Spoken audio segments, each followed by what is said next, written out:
welcome back to part 2 of my lesson on Otherside by the Red Hot Chili Peppers.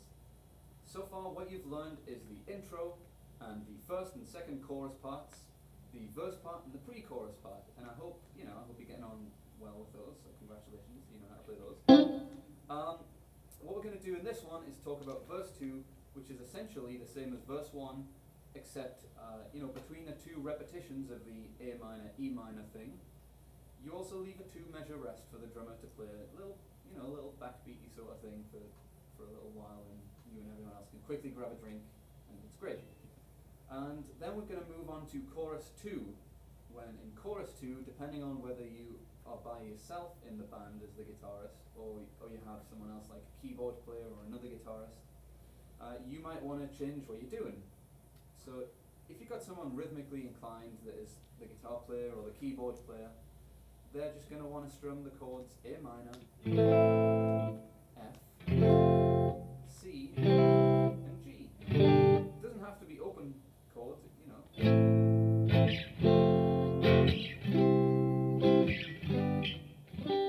Could be wherever. It really doesn't matter. It's one of those things. It's not written in stone. And the other guitarist, the lead or the kind of forefront one, is what you're going to want to do is the same thing as the intro chorus, except you'll want to use octaves. And if you don't know how to find an octave of a note, if you're on the A and the B and the E string, the rule is that 2 frets higher and 2 strings towards the floor, which is higher in pitch but lower, it's further towards the floor. You're going to find an octave, so let's use the rule. The first note we have is on the 7th fret here. So 2 frets higher, the 9th fret, and 2 strings further toward the floor, we're on the 9th fret of the G string.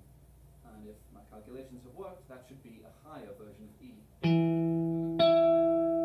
There you go. Sounds pretty good to me, and I hope you can use that to do the next part. So you're going to want to play exactly what you were playing before, except you want to do it over 2 octaves worth of the note. So the first note we played is an E. The next note we play is an A. Now when a note is on the D string and you want to find an octave, you have to go 3 frets higher and still 2 frets toward the floor. Okay, so now we got these 2 notes.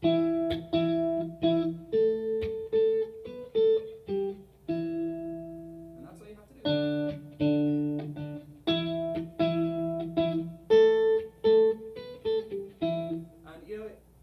How you want to do it.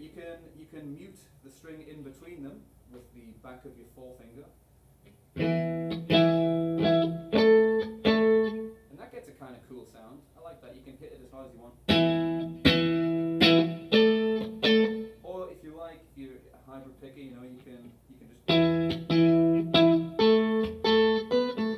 do that. You can do it all day. You can do it whatever you like. It really doesn't matter. If you use your fingers, you can do it like that, obviously. However, if you are like me and you are the only guitarist in the band, what you want to do is figure out a way to arrange these notes, because they're all chord tones, or like notes between chords that are very close, passing tones. You want to be able to arrange this and the chords at the same time. Okay, so if you move to your, the lower parts of your neck and you find the open chords,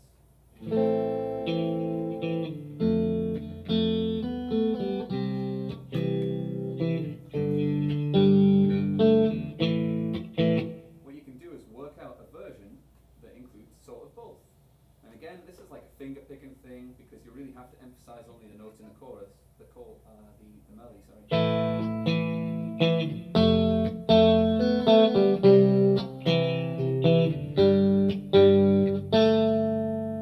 And sometimes you have to add a note, and it's really not that difficult to do. When you play an A, the note that you want to emphasize is the 5th here on the 2nd fret of the D string, it's an E.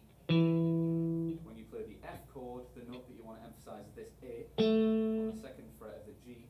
And when you do the little walk down, it's an open B. It's that A on the 2nd fret of the G. It's the open G. And then you end on this E on the 2nd fret of the D,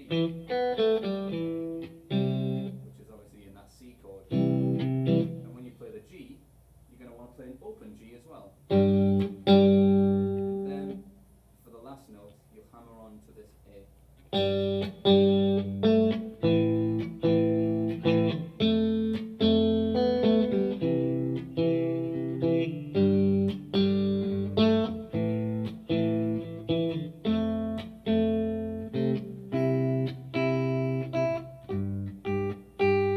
Except right then, for the last time in the chorus, when you get to the C chord, you want to play the open high E. And when you get to the G chord, you want to play this G on the third fret here, third fret of the high E. Bam, and that's your lesson here. Join me next time for the instrumental break and